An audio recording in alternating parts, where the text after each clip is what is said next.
Биз турган Айкөл тойканасы Баткен шаарында көзгө көрүнүктүү тойканалардын катарын толуктайт. Ал эми эсиңиздерде болсо, аталган тойкана буга чейин дагы республикалык штабтын чыгарган чечимин четке кагып той өткөргөн болчу. Арадан көп убакыт өтпөй эле кайрадан ошол көрүнүш уланды.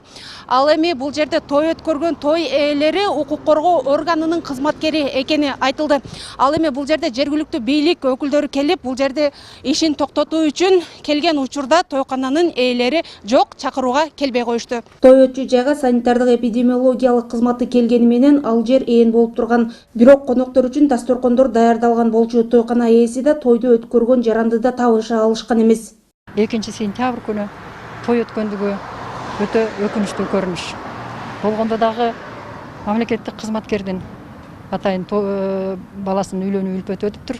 Алдын ала булар келген убакта бул жерде киши аз болгон, эч кандай той топонун белгиси болгон эмес дагы алар эскертип кайтышкан.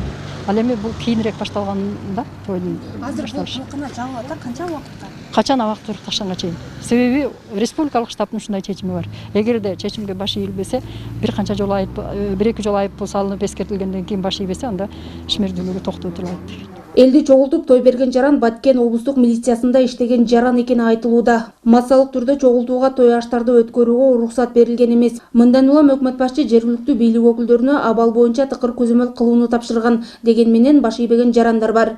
Кызматчы болобу, жөнөкөй жумушчу болобу, бардыгыбыз бирдей. Кыл бар десе законду кылыш керек эмес. Эмне үчүн өзү чыгарган законду өздөрү аткарбайт. Анан карапайым элден сен аткарбайсың деп аларга үстөмдүк кылат.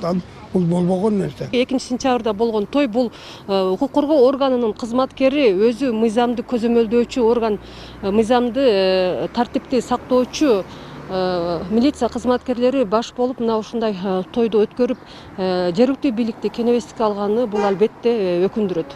Эми мына ушул кечээки өткөн нерселерди карасак, ушул мыйзамдын иштебегендигинен кабар берет да. Карантин мезгилинен бери той өткөрүп жаткан 4 учур катталып, 1000 сомдон 5000 сомго чейин айыппул салынган. Ал эми жалпы санитардык нормаларды сактабаган ресторан жана коомдук тамактануучу жайларга протокол түзүлүп, 234 000 сомдук айыппул чегерилген.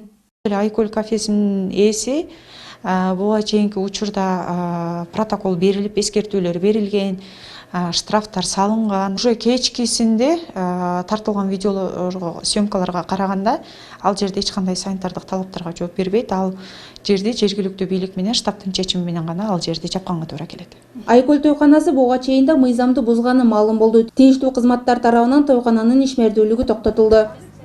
Ажамал Мырзадолат кызы, Манас Исмаилов, 7 канал, Баткен.